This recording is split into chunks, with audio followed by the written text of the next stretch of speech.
yung kwarto niya nandito sa parting kaliwa.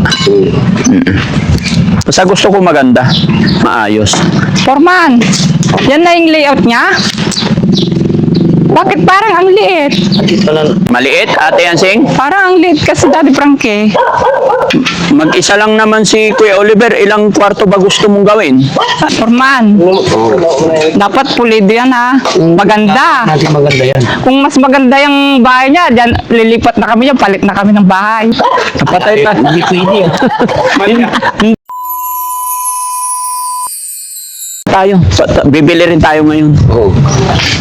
Lista ka na po. Akong papel. Oo. Papel tsaka ballpen.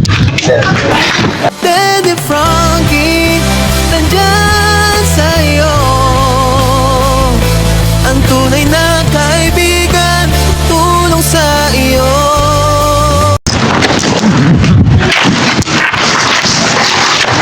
Yun.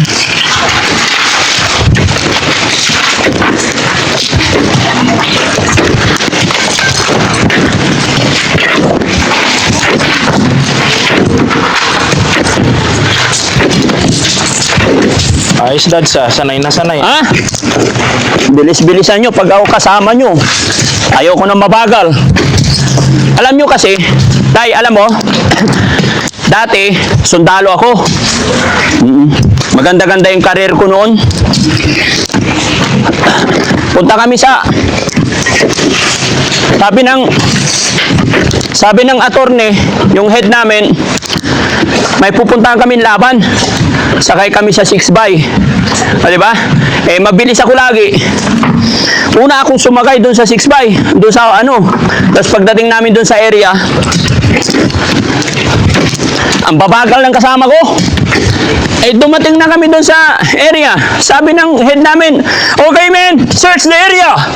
Putay na yung mga nasa harapang ang babagal. Eh, dapat mauna silang tumalon, di ba?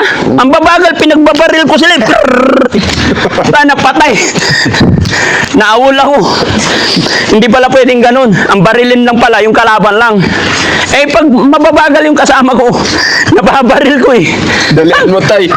Mahirap yan. Tanggal ako, Tay. Tanggal ako. Naku. Tapos alam mo, Tay, siyempre, nung natanggal ako, eh, sundalo. Nabigyan ako ng parol, nakulong ako eh. Lipat ako kusinero. O, di ba? Nandito kami sa Araneta. Concert ni Andrea Busili. Kilala mo si Andrea Busili? Foreigner yun, Tay, singer. Pero bulag. Magaling. Oh, 5,000 ang ticket noon, isa. Dito pa sa lobby. Di ba? Eh, palabas na yung mga nanood, mga big time. Eh, kusinero na ako noon. Chef ako. Paglabas ng mga nanood sa concert, gutom yan. Punta sila sa restaurant namin. Sachi, Japanese restaurant. Mga kasama ko kusinero, ang babagal. Eh, nagalit si Mr. Araneta. Sa galit ko, pinukpok ko ng malaking sandok yung isa. Naku, natanggal na naman ako sa trabaho. Ingat Ay, ka, naku po. palahawak niya ngayon. Ha? Ingat si tatay, palahawak mo ngayon. Kaya tayo, nung napalo ko, naawol na naman ako. Wala na. Kaya ngayon, di hamak na. Eto, nagbubungkal na lang. Di ba? Pero nakita mo tayo, malakas pa akong kumilos. Huwag kang mag-alala tayo, hindi ka tatamaan ng pala ko. Tansyado ko yan. Pero naalala mo yung binaril ko nung sundalo ako tayo? Tapos nung kusinero ako, yung malaking sandok, ipinalo ko to. Oo, hindi nga. Kasi ayaw ko talaga nakikita mabagal yung mga kasama ko. Oo. Dala mo tay, mabutan ka na niya. Oo, ayaw ko talaga. Eh, yung hawak ko na ipapalo.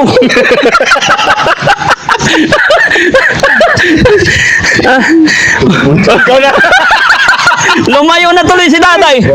Palet.